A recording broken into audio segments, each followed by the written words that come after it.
Welcome to Real Talk with Reginald D. I'm your host, Reginald D. On today's episode, I have a special guest, Christian rapper DPB.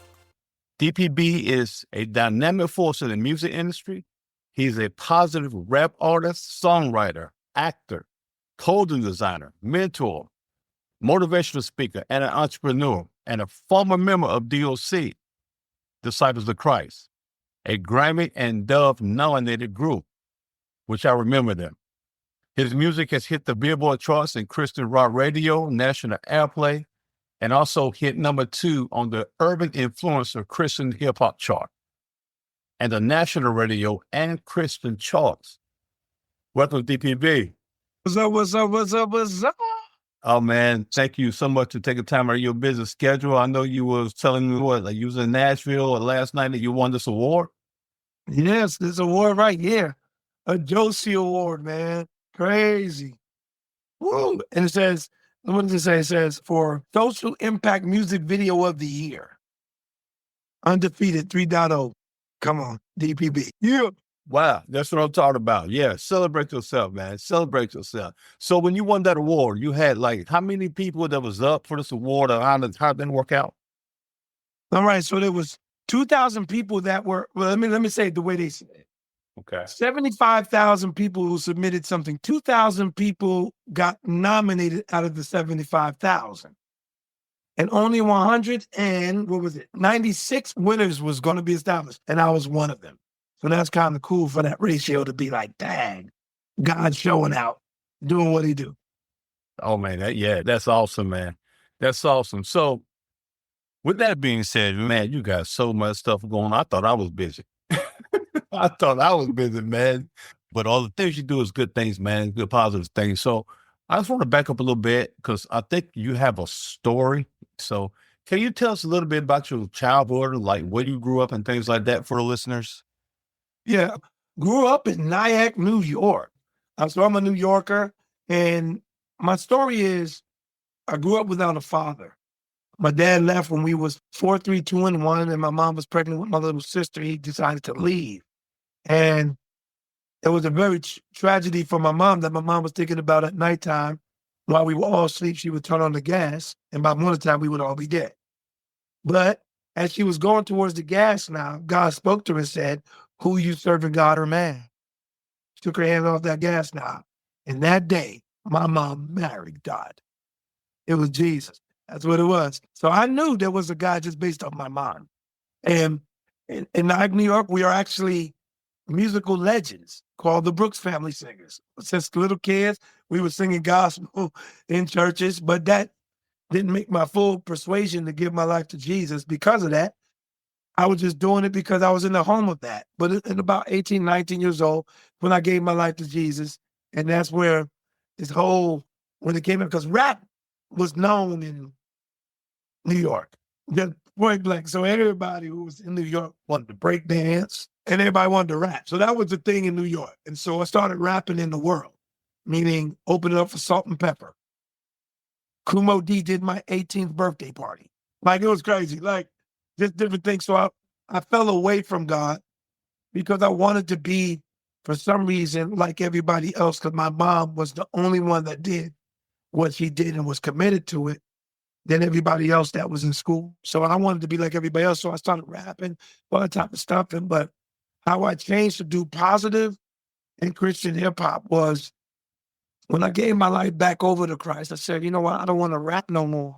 And so what happened that night when I said I didn't want to rap no more, I'll do anything you want me to do, God. I just don't want to rap, because rap was a God to me. I would get up 3 o'clock in the morning, listen to the underground, WBLS, New York. I would listen to all the underground hip hop, who was coming out, that. It was a God to me. Even though I went to church on Sunday, all hip hop was all the rest of the week, And then, but when I gave it to God, I said, I give my life to you. I'm not going to listen to rap no more. And that night, when I did that, God gave 3 pastors my number while they was praying. Wow. They didn't even know who they were calling. They wrote it down. God just gave them no. And then God said, call that number. Tell this guy he's doing a concert at your church. I ain't even had a Christian rhymes yet. That'll make it crazy. And They just was obedient to it. And I got 3 calls and they were out of the state. And I'm a New Yorker. And the first concert I ever did was in Philadelphia, Pennsylvania. I had a Salvation Army.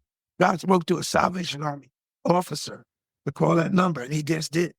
And this is when I knew I was called to do it. I didn't even know what an altar call was because nobody never taught me about it, even though I was in church all these years. That's crazy that I never knew what that was. But when I was done, I had about 3 or 4, 5 songs. And I said, man, if y'all just want Jesus, just come up. And about 20 people came up. But it was these 3 individuals that I knew God called me because of their ages. Their ages was 98, 97, and 96. They were the best of friends. And they came up to me and said, you gave us something else to live for. Thank you. And I knew at that moment, that's what God called me to do. And I never stopped ever since. Never stopped ever since. DPB, that's amazing, man, because, man, we got a lot of coming, man. I grew up with a single mother, come from a very religious family, man, Christian family, man. We ain't never the generation of pastors, preachers, and music. Nobody reads music. Everybody sing. The Sherman family, they knew us in South Carolina, and things like that. And then fast forward in my life, man, I was ended up trying to find my way in ministry and stuff like that. And my first thing that I did was been a motivational speaker for the Salvation Army. Wow, look at that. Yeah. God connected. That's crazy. Yeah. Yeah, that's good. That's kind of like what started me. So, man, I have a different thing about you. I mean, I listen to your music, man. Your sound is different. It's not, it's Christian, but it's motivational, wrapped into one. And that's one of the things that I do is that, okay, I grew up in a generation of pastors and preachers. I get put a you want me to, but my sermons twist to motivate you in life and things like that. What inspired you to do that music? This is the coolest thing. I actually wrote a book called No Bad Days. I haven't had a bad day in 14 years, 15 years. I haven't had a bad day, but went through the worst year of my life 10 years ago. So I'll say 14 years, no bad days. 15 years, the worst year of my life. And it didn't matter. I never could understand why a preacher would never preach again until I went through what I went through 15 years ago. This is what it is, guys. So it doesn't matter how much you know of the word. When that thing goes down in your life, you start questioning everything.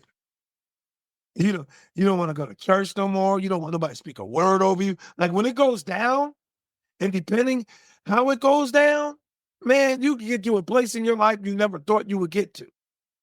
I was thinking of suicide. I ain't even suicidal, like I ain't gonna kill myself, but it had no problem coming to me, thinking about it. And so if I don't have bad days for 15 years, 14 years, right? What am I going to talk about? So I'm letting people experience what it is not to have bad days. So what do I say? I say it every morning. Thank you, God, for waking me up. It feels so good today. See, I speak light to my day instead of letting how I feel determine what my day is going to be. You can get up and you mad at everybody. You don't even know what you're mad at. You don't want anybody to talk to you. Nothing. See, I just don't let how I feel dictate what my day is going to be. So I'll speak life to my day every morning. Actually, I do a TikTok show every morning, waking people up, showing them this is how you wake up. And I get about 4,000 every morning, 4,000 to 5,000 to come through every morning to hear it. Man, you're like my coffee and DPB, and I do music. I'm like, man, I'm just showing them the joy of the Lord is your strength. Even though you might not feel like it, he gave it to you so you can have strength. So I do not let how I feel dictate what I'm going to be. So I start putting that in music. See all the hurts and the pains that people don't see. The song Undefeated. Could have been down for the count, but I didn't. I'm undefeated. And I will keep on going. So, like, this was for the Associated Press to say, that's a survival song of the year. And then, check this out.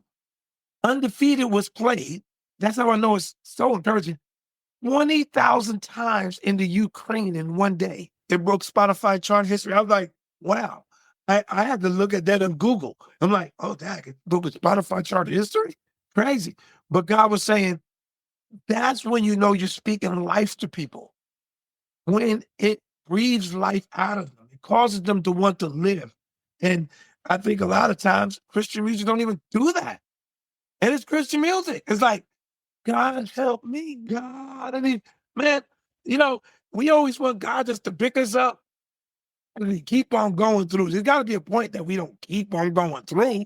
There's got to be a point of the breakthrough, like the year of Jubilee would nothing go. And that's what I've been experiencing for 14 years. Like, it's crazy. I never thought it was possible. Because when you grow up in the church, they let you know the enemy gonna come.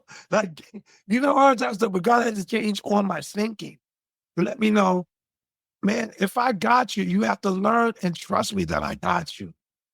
And that's the things I have to learn in God, man, that God got me and I'm going to be okay. And he said he'll never let anything come towards me that's going to harm me. So if I'm getting harmed, I took it somewhere else, not because God so hard not to harm me. So I had to learn, I better learn his ways and do it his way. And because I learned to do that, I haven't had a bad day in 14 years. And people will try to say, oh, he's not saying that nothing bad happened. Nothing bad comes towards me because I trust God. He knows what he's doing. It was in front of me. He gave me everything I need to get through it because I trust him. And I believe that's what a lot of people don't never get is because people go to church because they have to learn to trust God each and every week. I still go to church still because I want to grow in God. But I'll let you know, you know what you're doing, God. When I gave you my heart, it's not my life anymore, it's yours. And you know what you're doing with life. And it makes life easier. I'm like, oh, God put this in front of me. He's just trying to check my heart, see what I'm going to do. See, that's how I look at everything. Oh, he's trying to see how much I'm going to believe right here. So got it. Like, and you start seeing it differently. And I can't believe I can't believe that I'm walking in it. And that's why you hear it in the music. I'm giving you what I got. I believe it with all my heart.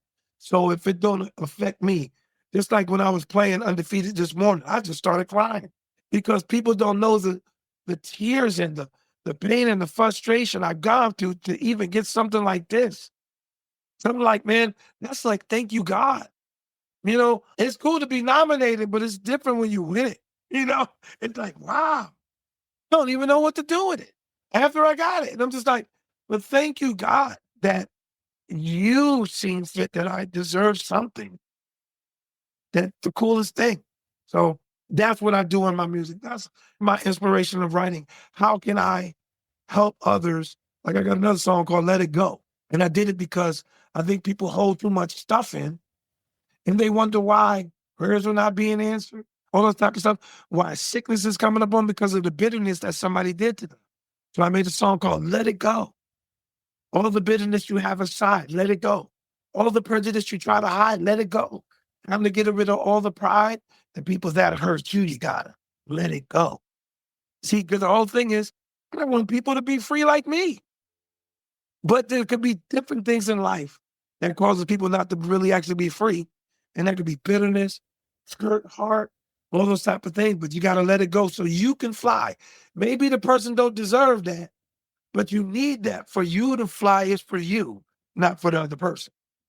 But so I might be talking too much. No, you good, man. You're good. I'm enjoying it. So you said something because, like you say, everybody look for God for this and look for God for that. But then it comes to a point where your mindset has to change. You know, you can't say, hey, man, I ain't had nothing happen to me in 14 years. You know, my thing is, you don't have a bad day. You just have moments. I don't mean a bad moment. Yeah. That's what makes it crazy because it's how you, to be honest with you, it's like when you can go into something understanding already, it don't feel like that moment. All right. I look at God and said, I will never test you more than you can handle. See, that's right there. Nor never. So I know this is a test for me. So I'm going into it. All right, God is testing me to see what I'm going to do. So if it is supposed to be something crazy, it don't seem crazy because I'm approaching it different. I'm approaching it the way God wanted me to. Like, you know, he tells me I have to take off this former thing and put on a new thing. I got to take off this former mindset, put on a new mindset. Like, I can't expect for nothing new to happen if I don't put new stuff in it. Right. So I'm learning, okay, you got something new for me? Let me walk in the newness. Then I don't like my former, so I might as well walk in the new. And when you fully walk in your new, what can anybody do? It's not an argument if somebody don't argue back. So I don't have arguments. I'm like, all right, somebody cuss me out. I'm not gonna cuss them out back. I'm gonna smile. They're gonna think I'm mocking them, but I'm not gonna let them have the power over me for me to go to that level. Why? I've been there, done that. I don't have to do it no more. And so I learned a soft answer turns away wrath. Who can argue with somebody that talks to you softly? So it's like God has given us all the tools. If we don't use it, then he says, my people are destroyed because of the lack of knowledge. We don't know. So I just decide I do want to know. I do want to walk in the things that God has for me. It's easy. It may sound strange to somebody out there, but look, even I learned this. God, in the Bible, Jesus said, take my yoke upon you and learn of me, because my yoke is easy. So that's why I feel like life is easy the more I learn about God and do what he tells me to do. He tells me, like, I got the solution for mental health issues. I'm like, hey, it's really a simple process that the world made so difficult. But I've seen so many people get free just based on me teaching them about mental health issues, PTSD. I mean, I'm telling you, I know how to, for all that to go, you know? Yeah, that's powerful, man. And think about it, like you say, when you're rooted and grounded in God and the Word of God, nothing can really, shake you. I mean, like I said, you'll have experiences. I can get that. But the thing about it, like you said, if you get crazy, guess what? I get crazy with it because I got a power on high that can help me get through it. That's it. I ain't freaking out or nothing. And that's exactly what I'm doing. I'm like, nope, God, you got it. You know, you got it, God. That's easy for you to take care of.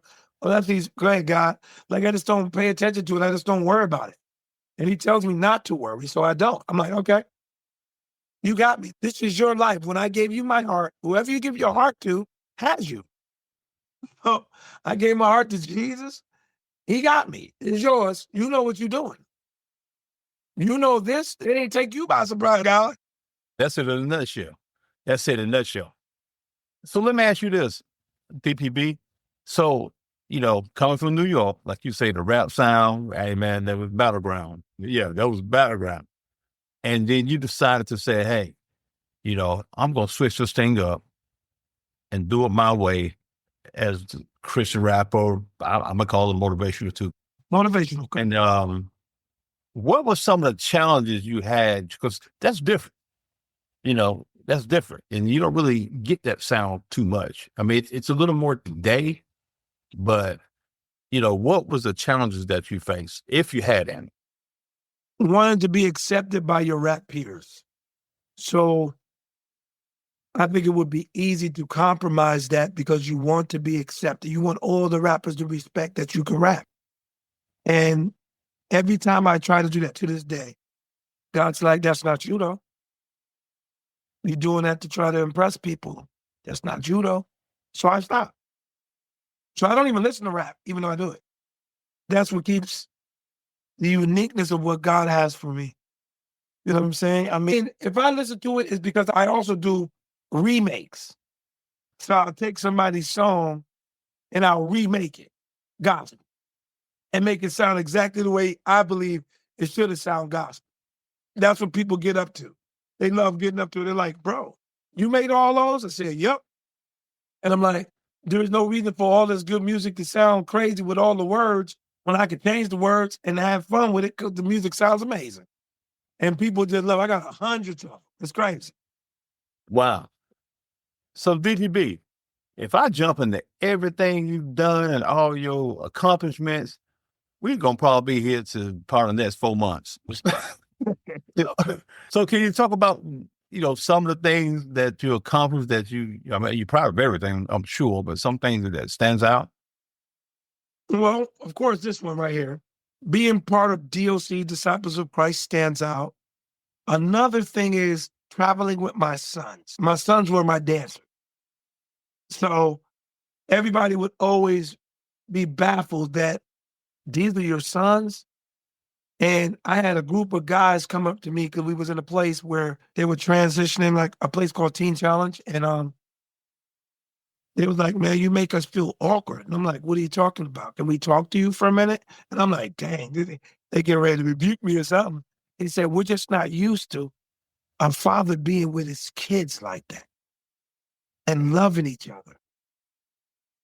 And to me, those are monumental things to me that I'll always remember. Thank you, God, for letting me go down that path for my sons to join me. They see me live for God. Now they're living no bad days in their lives and all those type of things. So people have seen it. And I love this. When I used to rap in the world, people was like, man, you nice, you great. Now that I'm doing this way, what you said changed my life. Two different things. I'd rather like leave a mark on somebody's heart than just somebody tell me I'm good. Yeah. That's the thing about somebody who's got the gift and who is a leader of their gift. You know, a lot of people got gifts. Where they become the leader of their gift, they take it in the direction that it's supposed to go. But somebody come to you and say, man, we never seen that before. You know, father, son, this, you know how that would probably change that young man's life when he become a father one day, because he probably may not have had a father figure or something in his life. It was different. How he would be different when his times come as being a father. Yep. That's the whole goal. It's like, I believe we're supposed to be the greatest example. I believe people can be what they see. And people try to be what they see. If you love the different bloggers and different TikTokers, you're going to try to be that because you want to be that. You know, like you, hey, let me get on TikTok because they got 1 million followers. So everybody's trying to be what they see. So my thing is, let me show them how great it is to live life. Let me show them that, dads, you could be the greatest father ever. You can cut the cord, because I didn't have a father. So I had to cut the cord of what was on my life to be the greatest dad ever. So now my sons, I know they'll be incredible dads when they do have children, because they've seen it and they like it. It's amazing. That's why I'm like, man, you know, people can only be what they see. And no matter what, the greatest message you'll ever preach is the life you live. It's not the Bible, because people can preach the Bible all day. It's how much Bible you living without a Bible? How much can people see it if you wasn't saying anything? So I don't mind being that example he's trying to vote. I don't mind it. Yes, sir. That'll preach there, man. That'll preach there. So you have influenced so many young people. You know, can you talk about some of the things you've done to make a change in young people's life? I felt like that was your heart when I looked at all the stuff you do. I mean, you were very impactful when it comes to the youth. Since I've been doing what I've been doing, my concerts alone, I've seen over 1 million people say just for my concerts alone. Wow. That is not including being on stages with other people. Just my concerts alone, over 1 million people. And to me, it's all about a soul.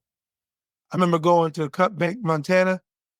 I remember like the pastor said, yo, man, there's only 20 people in the town. I'm like, and I asked God, I said, God, why would you bring me all the way up here from my family to come here and minister to 20 people, right? And then that's what God said. I thought it was all about one soul. So I switched my heart up, and it was crazy. Those 20 people blessed me more than if I had 100 people up in there. Then God was showing me, see, when your heart is right, everything is going to be all right.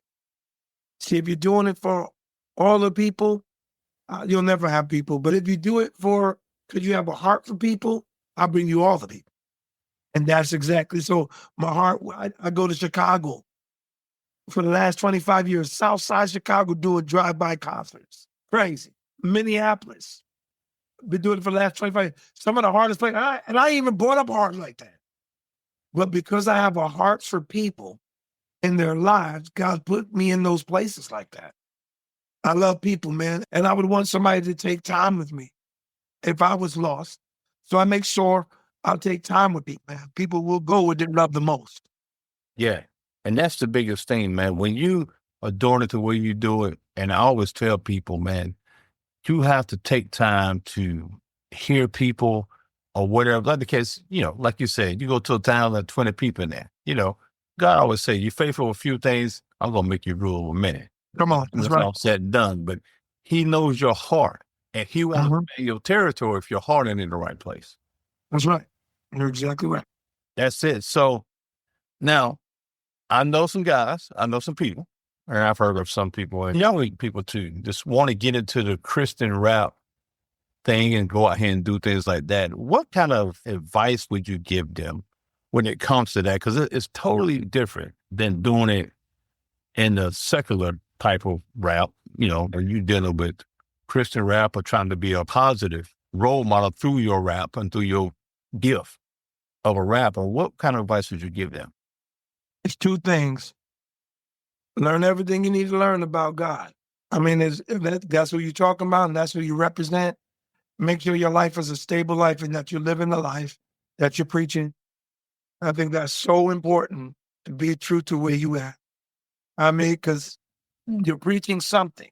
So, and if you know that's what God called you to do, don't worry about being famous. Just worry about practicing. Make sure that you become the best you. So when God puts you on that stage, everybody know you prepared for that stage. Whatever stage it may be, practice unto the Lord. Keep on doing it. When nobody ain't looking, I always say, whatever you do behind closed doors, God will show it open. So my whole things, people will know if you worked on your stuff or not. People will know.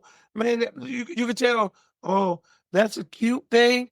Oh, that's a cool thing. Nah, they are great because they worked hard on their stuff. So I tell you, work hard. Don't stop, especially if you know God called you. I had to learn it's not my ministry, it's his. So I'm gonna do what he tell me to do. So I work with nobody ain't seeing. Days, sometimes years, and all of a sudden, God said your gift will make room for you. It will make room. So God gonna show it to somebody if you work on it and you stay faithful. So if I had something to say to every person who is striving to be, it doesn't matter if it is for God or not for God, you have to go forth and just shine that gift, and keep on working at it till you know it. You ain't gonna mess up, that your breathing is correct. Because some people, they can write rhymes and can't even do their whole rhymes without vocals on these tracks. And I've seen people go, Jesus walked down the road and he's going down like because they couldn't catch their breath. That's what practice do. You practice. I practice jogging. I practice doing different things to make sure I keep my breath. So no matter what I'm doing, and so always keep on exercising your gift. Don't stop. Even if it don't look like nothing ain't happening, God said he will bring that gift before great men. If you nurture it, you shine it. That means you always working on it to become better to the best of where you feel like you can. I learned this through Bootsy Collins. If you don't pour all yourself into the track ain't done. You got to pour all you got into that track. Yeah. So you said something phenomenal that you take that gift and you polish it, right? Mm-hmm. And then you talk about presenting it to men, to great men or people. Yep. You can't give them that as dull. It's got to be polished up before you present it to them. Yep. People will talk. When it's great, people will talk. People will start to say your name around the country. Because he is amazing. See, that's the way we're supposed to be. When you love doing something, you work on it. See, like in my mind, I'm Michael Jackson of hip hop. So I know how great he is with what he does. So when I hear, man, he practices 10 hours and 15 hours to do this for that, I'm like, how can I ever get there if I don't do that? How can I ever do like if I'm man, I better go forth. Like, so I have to go forth and all right, I work. And I'm like, okay, I got to work unto the Lord with all my heart, give everything I got every day, continue to write, continue to exercise music, continue to keep my mind because I'm going to be ready. Whenever it's done, I'm ready. Nobody ain't got to ask me to get ready. I'm ready. Right. So if somebody wants me to leave right now to go and perform, I'm ready. See, I don't have to worry about it. I know exactly how it's going to be, what's going to happen, and all that type of stuff because I'm ready. You stay ready so you ain't got to get ready, right? That's, Let me ask you this. Just say, for instance, when the opportunity came, like, boom, I'm on the main stage. Did you get nervous when that one opportunity came in your life? Because I know a lot of people, get nervous until they get into the groove and things like that. Did you have any nerves about it, or how did that work with you when you had your first so-called, you had a lot of big experiences, but just say, for instance, what you would call your first experience on stage or whatever? yeah, of course, there's like an intimidation. Like, because the difference is like, it's almost like, man, but I know, I'll give a good example. Say a rapper gets up there, man, and they are amazing. And then you have to follow that. And I'm just like, man, I look at my sons and say, man, how are we going to follow that? And then here go God, like in my spirit saying, just do what you do.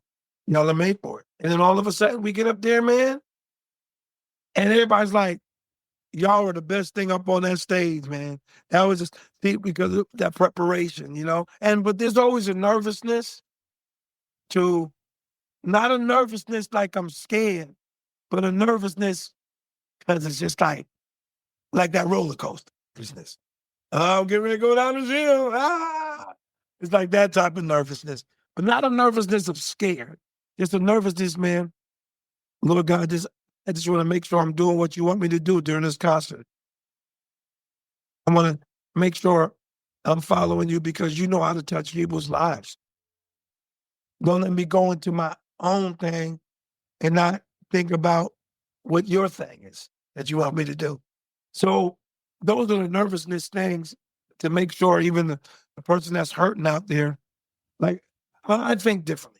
If I'm in concert and you have a bunch of people in the front, I'm not trying to please them. I'm trying to get the person in the back that's hurt. That's not part of that group. How do I get that person in the back to come up with that group? Yeah. I like that. And then, like you said, I want people to know that sometimes when you get to that big moment, it's okay to get nervous.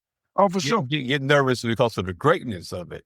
Yep. Not that you're not good enough. Yep. If you got that moment, you're good enough to take that moment. They wouldn't put you in that moment, trust me. Nobody would put you in that moment if they didn't think you wasn't great enough for that moment. For sure. Sir. Yes, sir. So DPB, what can we look forward to in your upcoming projects? You got any new directions or messages you're excited to explore? Yep. So we have two mini movies. We're winning awards with them now. One called Undefeated. We got a picture book that's coming out called Living a Life Undefeated. Hopefully the album that follows, so there'll be a three-thing type of presentation, movie, book, album, all flowing with Undefeated. We got an animation called Power in the Name of.